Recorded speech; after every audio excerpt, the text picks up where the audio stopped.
ఉగ్రవాది అంటే correct definition ఏంటని ఒక్కసారి డిక్షనరీని అడిగి చూడండి.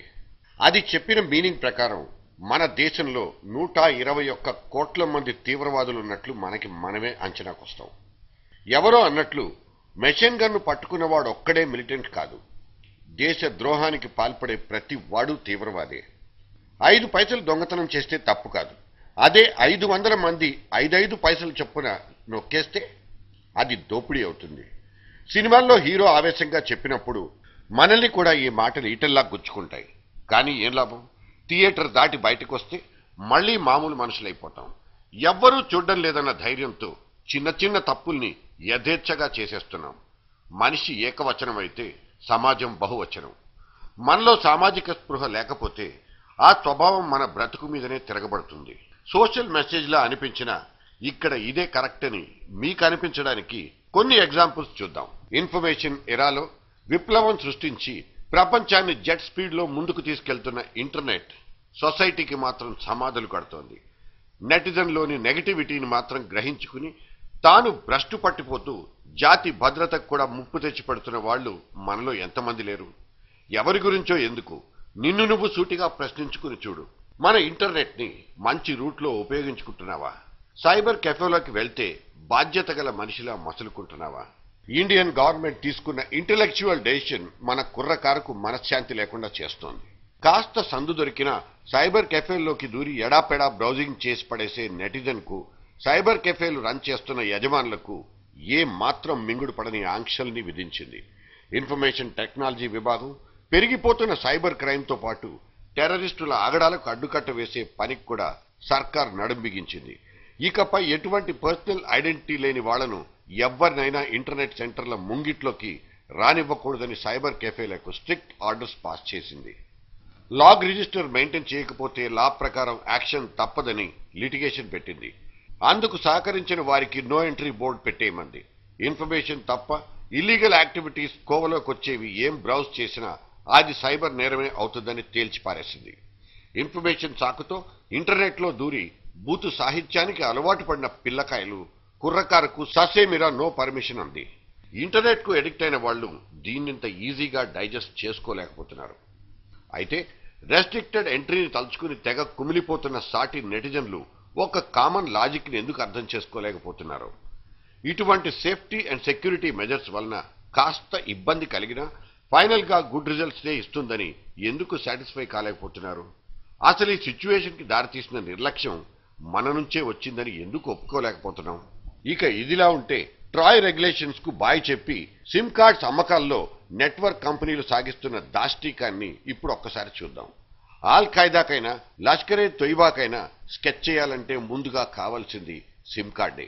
సిమ్ కార్డుకున్న ఇంపార్టెన్స్ అటువంటిది. అసలే టెర్రరిస్టులు వరుస విధ్వంసాలతో బ్రేక్ డాన్స్ చేస్తున్న ఈ సీజన్ లో సిమ్ కార్డ్ సేల్స్ లో నెట్వర్క్ కంపెనీల నిర్లక్ష్యం దేశాన్ని డేంజర్ జోన్ లోకి నెట్టేస్తోంది. మీ ఇష్టం వచ్చింది ఎక్స్ప్రెస్ చేసుకోండి, బట్ మీరెక్కడికి వెళ్ళినా మీ వెంట మేముంటాం, ప్రపంచాన్ని మీ ముందుంచుతాం అంటూ పబ్లిసిటీ ఇచ్చుకునే నెట్వర్క్ కంపెనీలు దేశ భద్రతను ఇగ్నోర్ చేస్తున్నాయి. దేశ అంతర్గత భద్రతకు సవాలు విసురుతోన్న తీవ్రవాదులకు రిస్క్ ఫ్రీ సొల్యూషన్స్ ఇస్తున్నారు. కిరాణా షాపుల్లో కూరగాయల్లా, పాన్ షాపుల్లో గుట్కా ప్యాకెట్ల విచ్చలవిడిగా సిమ్ములు నమ్మి సొమ్ము చేసుకుంటున్న కంపెనీలకు దేశ భద్రత పట్టదా? ఇక్కడ చూడండి, కిలో చికెన్ కొంటే సిమ్ కార్డు ఫ్రీ. మేము చేపలు తీసుకుందామని వచ్చిన తర్వాత ఇక్కడ సిమ్ కార్డు ఫ్రీ ఇస్తానంటే చికెన్ తీసుకున్నాం. చికెన్ తీసుకుంటే సిమ్ కార్డు ఫ్రీ అన్న వాళ్ళే తీసుకుంటే జరిగింది.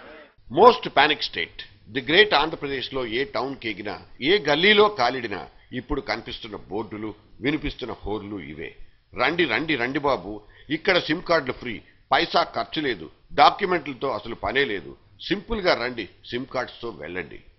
ఇది ఇప్పుడు సిమ్ కార్డ్స్ అమ్మకాల్లో లేటెస్ట్ ట్రెండ్. సిమ్ కార్డ్స్ అమ్మకాల్లో కాంపిటేటివ్ స్పిరిట్ కు సరికొత్త డెఫినేషన్లు ఇస్తున్నాయి ఈ కంపెనీలు.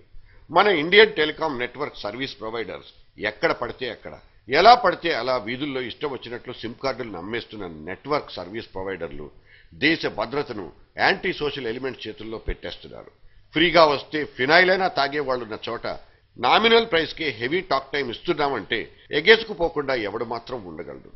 పర్ఫెక్ట్ అడ్రస్ ప్రూఫ్ లేకపోయినా, పర్సనల్ ఐడి లేకపోయినా, ఆ మాటకొస్తే అసలు పర్సనే లేకున్నా సిమ్ కార్డులు మాత్రం ఇబ్బడి ముబ్బడిగా ఇచ్చేస్తున్నాయి మొబైల్ అవుట్లెట్లు. వితౌట్ సర్టిఫికేషన్ నో యాక్టివేషన్, అదంతా ఒకప్పటి ప్రిన్సిపల్. కానీ ఇప్పుడు నడుస్తోంది మాత్రం open door policy. Free of cost తో వచ్చిన సిమ్ కార్డుతో టెన్షన్ ఫ్రీగా క్రైమ్స్ చేస్తోంది ఒక సెక్షన్ యువత.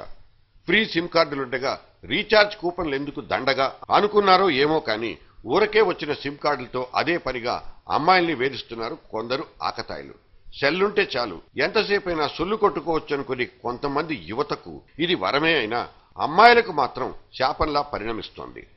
somehow he got my number, maybe ఏదో ఒక నెంబర్ కొట్టబోయి నా నెంబర్ తగిలిండొచ్చు. బట్ ఒకసారి అమ్మాయి వాయిస్ అనగానే they started teasing me or ఏదో అసలు పొంతన లేకుండా ఇష్టం వచ్చినట్టు they started talking to me. And ఎట్లా అంటే చాలా హరాస్ చేశారు. లైక్ మీ అడ్రస్ ఏంటి, మీరు ఎక్కడుంటారు, ఏ కాలేజ్లో చదువుతారు, మీ పేరేంటి, అది ఇది అని.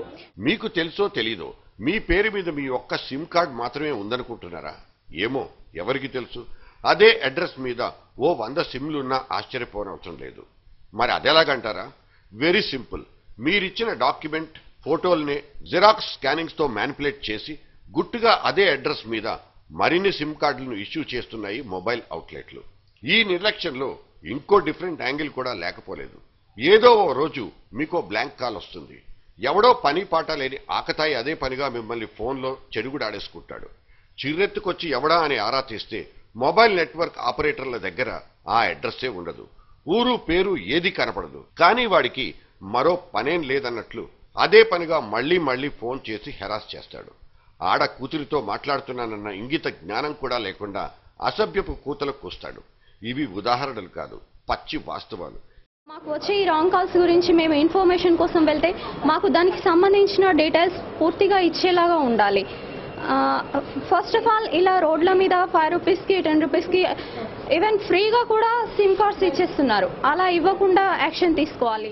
దేశంలో పేలే ప్రతి బాంబు వెనక ఓ సిమ్ కార్డ్ ఎలా ఉందో నెట్వర్క్ ఆపరేటర్లు ఇష్యూ చేసే ప్రతి సిమ్ వెనక అంతే నెగ్లిజెన్స్ తిష్టవేసు కూర్చుంది. రూపాయి సిమ్ కొంటే 35 రూపాయలు, 20 రూపాయల సిమ్ కొంటే 50 రూపాయలు ఫ్రీ టాక్ టైంను ఆఫర్ చేస్తూ ఆకతాయిలకు అసాంఘిక శక్తులకు ఫుల్గా స్పీకింగ్ ఫ్రీడమ్ ఇస్తున్నాయి మొబైల్ నెట్వర్క్ కంపెనీలు. కోట్లకు కోట్లు పోసి లైసెన్సులు కొన్నాం కనుక కనుచూపు మేరలో నా నెట్వర్కే వినిపించాలనేంతగా పోటీపడి మరీ అమ్మకాలు సాగిస్తున్నాయి ఈ కంపెనీలు. కాంపిటేటివ్ స్పిరిట్తో దూసుకుపోతున్న నెట్వర్క్ సర్వీస్ కంపెనీలు మినిమం కర్టసీని పక్కన పెట్టి స్టేట్లో పానిక్ సిచ్యువేషన్ ని క్రియేట్ చేస్తున్నాయి. దేశంలో ఎక్కడ టెర్రరిజం వేళ్లనుకున్నా, ఎన్ని వెరితలలు వేసినా అందుకు సంబంధించిన మూలాలన్నీ మన స్టేట్లోనే వెలుగు చూస్తున్న ఈ తరుణంలో విచ్చలవిడిగా సాగుతున్న సిమ్ కార్డ్ సేల్స్ నిజంగా టెర్రిఫిక్ అని అనుకోకపోతే ఏమనాలి? సేఫ్టీ అండ్ సెక్యూరిటీ అంతంత మాత్రమే ఉన్న మన రాష్ట్రంలో ఈ సిమ్ కార్డ్స్ నిర్లక్ష్యం ఎటువంటి ప్రమాదాల్ని కొని తెస్తుందో ఊహించడం పెద్ద కష్టమేమీ కాదు. దేశవ్యాప్తంగా జరుగుతున్న అసాంఘిక కార్యకలాపాలకు ఇక్కడి నిర్లక్ష్యమే పురుడు పోస్తోందని స్వయంగా ఇంటెలిజెన్స్ వర్గాలే హెచ్చరిస్తున్నా మన నిఘా వ్యవస్థ మాత్రం మొద్దు నిద్ర వదలడం లేదు. టెర్రరిస్టుల మొబైల్ యూసేజ్ ని కంట్రోల్ చేసేందుకు 15 అంకెల IMEI నంబర్ లేందే మొబైళ్లను వాడకూడదని చైనా ఫోన్లపై బ్యాన్ విధించిన ఇండియన్ గవర్నమెంట్ ఇప్పుడు చేస్తోందేంటి? మొబైల్ ఫోన్ల వాడకం మీద ఆంక్షలు విధించి చేతులు దులుపుకుంటే సరిపోతుందా? నిబంధనలకు విరుద్ధంగా సిమ్ కార్డులు పంచిపెడుతుంటే చూస్తూ ఊరుకున్న పాపం ఊరికే విడిచిపోతుందా? అమ్మిన ప్రతి సిమ్, అది ప్రీపెయిడ్ అయినా పోస్ట్ పెయిడ్ అయినా ఖచ్చితంగా ప్రతి దానికి డాక్యుమెంటేషన్ ఉండాల్సిందేనని ట్రాయ్ చెప్పింది. కానీ దాన్ని ఆచరణలో ఇంకా పూర్తి చేయని నెట్వర్క్ కంపెనీల మీద చర్యలేవి? ఇక ప్రభుత్వం మాత్రం వేలం పాటల్లో వందలాది కోట్లు కుమ్మేసి తాంబూలాలిచ్చాం తన్నుకు చావండంటూ ఈ సెల్ ఫోన్ కంపెనీలకు రాష్ట్రాలకు రాష్ట్రాలు రాసిచ్చేశాయి. ఇదే ఇప్పుడు కత్తి మీద సామై కూర్చుంది. విచ్చలవిడిగా సిమ్ కార్డుల్ని అయిన కాడికి అమ్మేసి మార్కెట్లో అచ్చోసిన ఆంబోతుల్లా చేస్తున్న సెల్చెల్ అంతా ఇంతా కాదు. 121 కోట్ల ఇండియాలో ఇప్పటికే 80 కోట్లకు చేరిన సెల్ ఫోన్ నెంబర్లలో ఎన్నెన్ని సిమ్లు టెర్రరిస్టుల దగ్గర, మరెన్ని యాంటీ సోషల్ ఎలిమెంట్స్ చేతుల్లో ఉన్నాయో ఈ లెక్కలు ఎవడు చెప్పాలి? Wrong number.